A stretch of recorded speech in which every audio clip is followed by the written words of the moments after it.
McAnulty. Dan joins us from Oakland Cemetery here in Indiana, and I sort of teased it by saying, what could be exciting about a cemetery? And Dan, turns out a lot, huh? Very much so, Todd. Thanks for having me this morning. My pleasure. Our conversation brought to you by Marcus & Mack, a law firm representing injured people.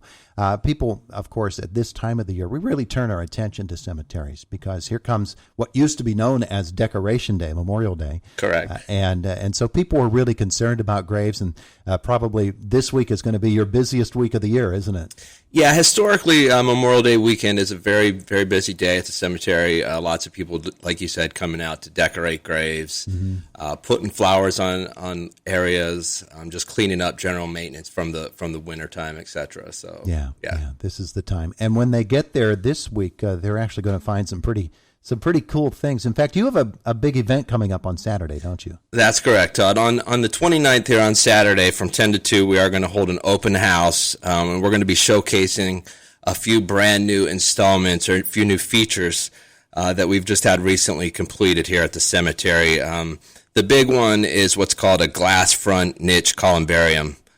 For people unfamiliar with what a glass front niche is, it's an indoor installment. It's going to be in our lower mausoleum at Oakland.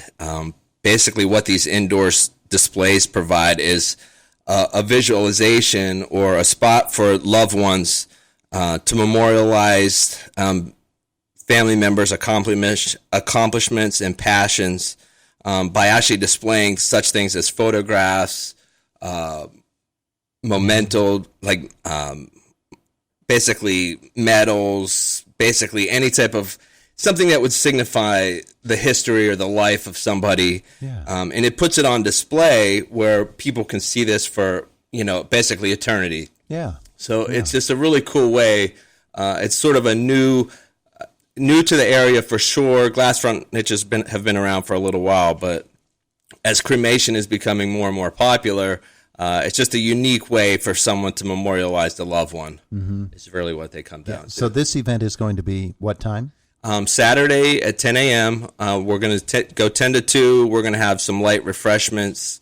We just want to let people know, for a lot of people that haven't been to Oakland Cemetery in a while, that we do have some pretty cool options, especially for the exact reasons for interment of cremated remains. Yeah. So we also have a really nice feature that we have outside. It's an outdoor feature. It's called our Oakland Gardens, and it's it's right across from the Oakland Mausoleum. Okay. I don't know if you've been familiar, but either way, sure. We have some hardscape. Some benches, a real nice fountain, some tranquil music playing. It's the same thing. It just gives families a really nice opportunity to pay tribute and memorialize. It's a reflection garden. Exactly. Yeah. There's some real nice landscaping.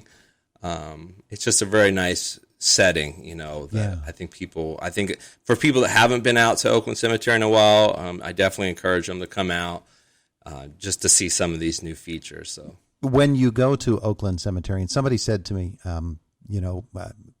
if he's going to be on, ask him if they're running out of space. And well, when cemeteries have been there for a long time, that's possible. But it's a very great question, Todd.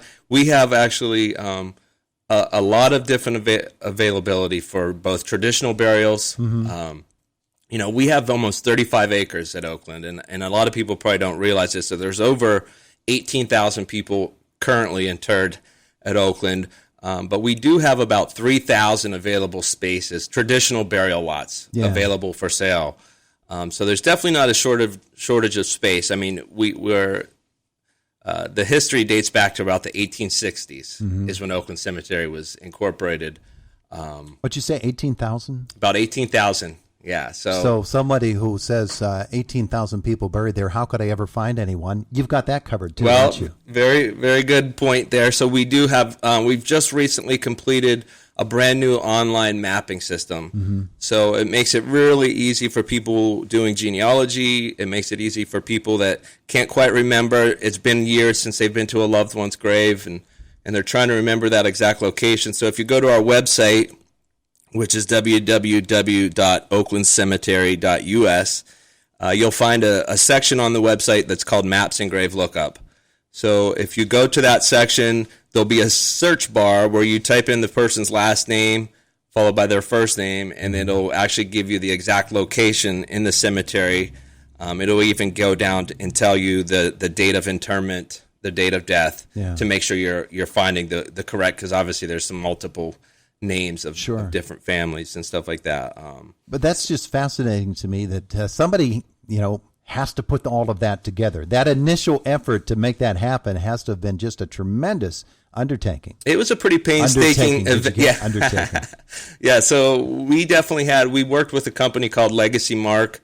They specialize in cemetery software. So what we did was we had to match up all of our old historical records. Obviously dating back to the 1860s, there's just a lot of old maps and books that we had to transfer all that data to digital files and catalogs. And then what we were able to do is work with this company to generate a mapping system. So like I said, and another nice thing that we've done is we've installed a lot of section signs. So people, whenever, you look up a loved one or you look up somebody that's interred at Oakland, it'll tell you it's in section M, lot 430, grave 1, for example.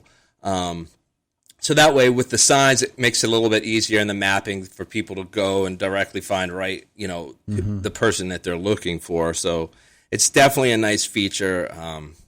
Definitely makes, I think, people doing genealogy and that kind of stuff, it's a huge asset for sure. But one of my favorite things to do is to walk through a cemetery and see the gravestones of people. Today's art is just an amazing thing. But the old ones as well, they're just as fascinating to me. You handed me when you came in here this enormous bundle of papers that point out some of the people who are interred there, people whose names we know very, very well. And that's that sort of underground community of folks that we whose lives we celebrate. It's just, to me, it's a peaceful time to spend when you go to a cemetery. You find the grave of a loved one or someone that you knew, and you're able to reflect on your life with them and theirs with you. And it really is something. It's something good for the soul. Yeah, it's definitely been a really cool project we're working on. It is a work in progress. We have currently about 50 names on the list of a lot of notable business people from around the area, some historical, like, wartime figures, even dating back to the Civil War. There's a lot of history there. Just to name a few, some of the notable people: Sam Jack, Jim Nance, the football player, Linda Moore Mack, the Perpetual for years here. Just a really cool list. And what we're actually working on right now is it's going to be a walking tour, and we're going to have it incorporated with our website.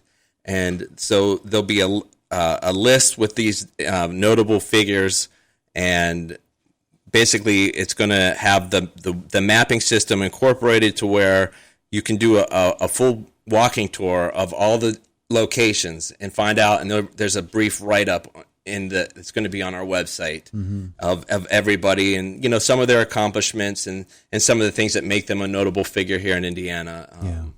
So it's definitely, we're really excited about.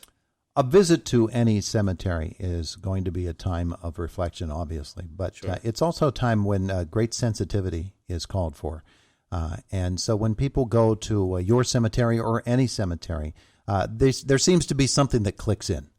And you get about yourself an air of peace and quiet times, and it really sets you in a different frame of mind. At Oakland Cemetery, it's such a pretty cemetery.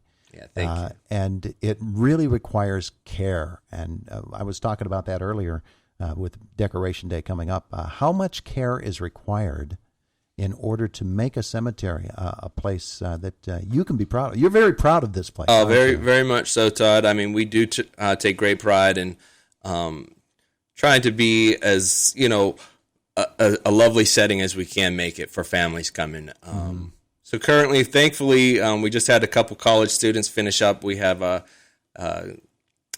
a student here from IUP and then a student back from break from Clemson University. Oh, yeah. They both started just about 2 weeks ago, so they've been instrumental in helping maintain. I mean, we're looking at about 35 acres at Oakland Cemetery of grounds to maintain. Mm-hmm. So that's a lot of mowing, a lot of weed eating, a lot of trees and shrubs to be trimming. Yeah. So it's definitely a big job.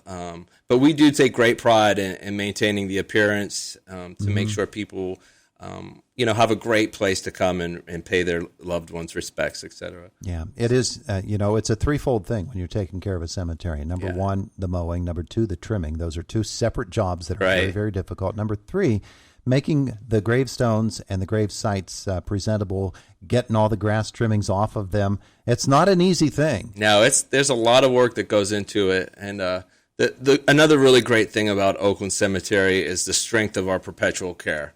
Mm-hmm. And one of the good things about having a lot of availability and installing these new features, at the end of the day, we do have to generate a little bit of revenue and income to help pay for the Perpetual Care for the cemetery lots for years to come. Mm-hmm. So many times you see these small rural cemeteries where you're out maintaining graves, you're hauling the mower and the weed eaters out. And so that's one thing that we boast with, a series of some smart financial investments. Certain funds or portions of all the funds go to a perpetual lot care fund mm-hmm. To ensure that eternity or that perpetual care will maintain for generations to come. Yeah. So that's one thing that we're pretty proud of at Oakland as well. Yeah. So this event coming up on Saturday is, again, from what time? 10 a.m. to 2 p.m. Okay, and people can come and go as they please. People can come and go as they please. We're just going to be there answering some questions for anybody. We just encourage people that haven't been there or been to Oakland in a long time. I think it's just a great opportunity. Check out our website. We have a Facebook page, Oakland Cemetery Facebook page. We have some photos of some of these new features installed that we just have installed on our Facebook page, and that's just Oakland Cemetery of Indiana, Pennsylvania. We just think that people will really appreciate some of the cool things and some of the cool options that we have to offer here. So. Absolutely will. What's the website again? It's www.oaklandcemetery.us. Thanks, Dan, for coming. Okay. Thanks so much, Doug. It is the voice of Indiana County, WCCS 101.1 FM and AM 11.6.1 FM and AM 11.6.1.